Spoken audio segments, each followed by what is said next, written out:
दुर्गा सप्तशती पाठ 7वां अध्याय। चंड मुंड वध। माता के पाठ के समय इस प्रकार ध्यान करना चाहिए।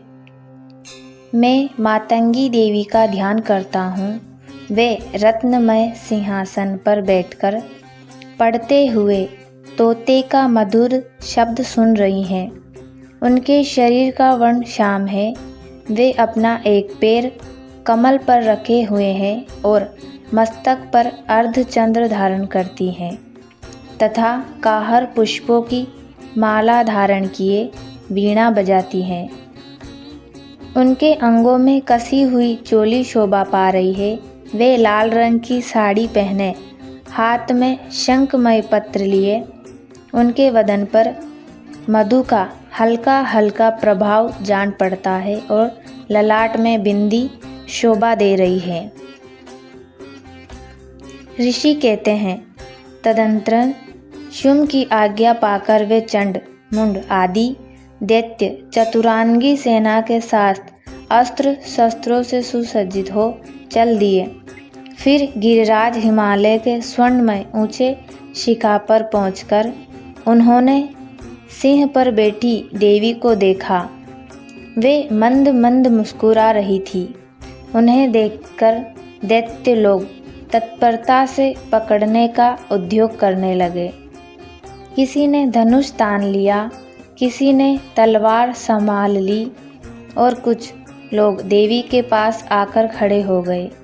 तब अंबिका ने उन शत्रुओं के प्रति बड़ा क्रोध किया। उस समय क्रोध के कारण उनका मुख काला पड़ गया, ललाट में भौहें टेढ़ी हो गई और वहाँ से तुरंत विकराल मुखी काली प्रकट हुई, जो तलवार और पाश लिए हुए थी।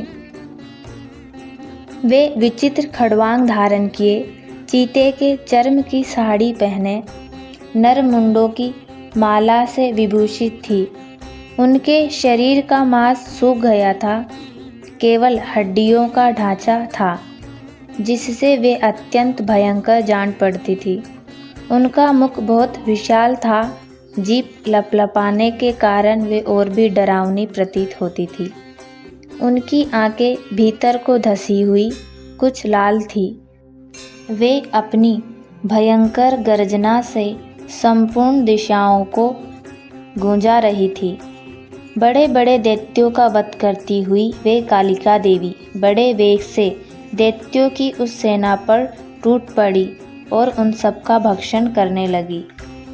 वे प्रसव रक्षा को अंकुशधारी महावतों, योद्धाओं और घंटा सहित कितने ही हाथियों को एक ही हाथ से पकड़कर मुंह में डाल लेती थी।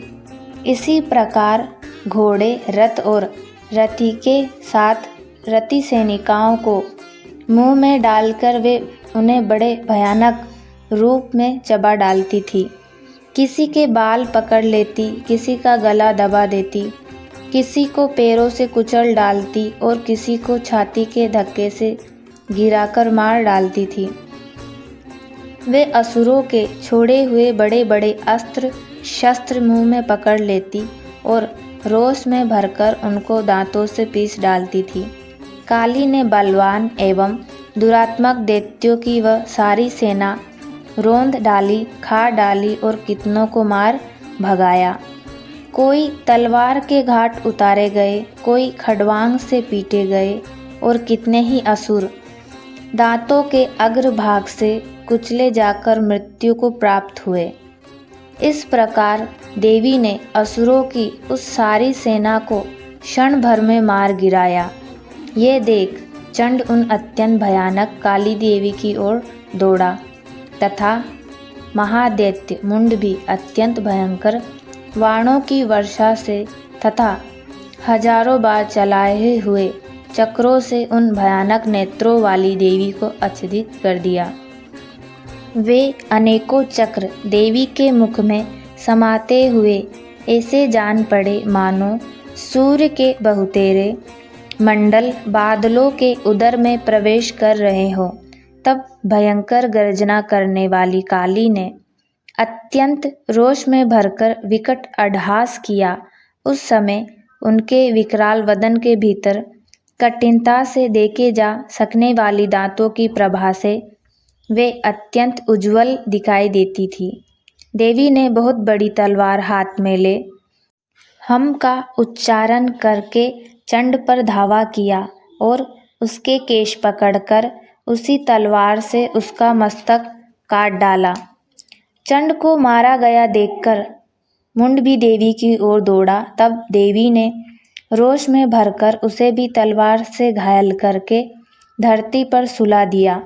महापराक्रमी चंड और मुंड को मारा गया देख मरने से बची हुई बाकी सेना भय से व्याकुल हो चारों ओर भाग गई।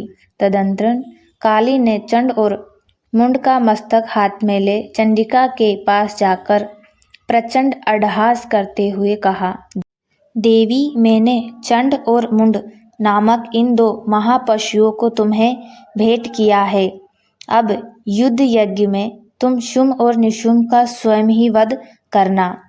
ऋषि कहते हैं, वहां लाए हुए उन चंड और मुंड नामक महादैत्य को देखकर कल्याणमयी चंडी ने काली से मधुर वाणी में कहा, देवी, तुम चंड और मुंड को लेकर मेरे पास आई हो, इसीलिए संसार में चामुंडा के नाम से तुम्हारी ख्याति होगी। जय जय श्री मार्कंडेय पुराण में सावर्णी के मनवंतर की कथा के अंतर्गत देवी महात्म्य।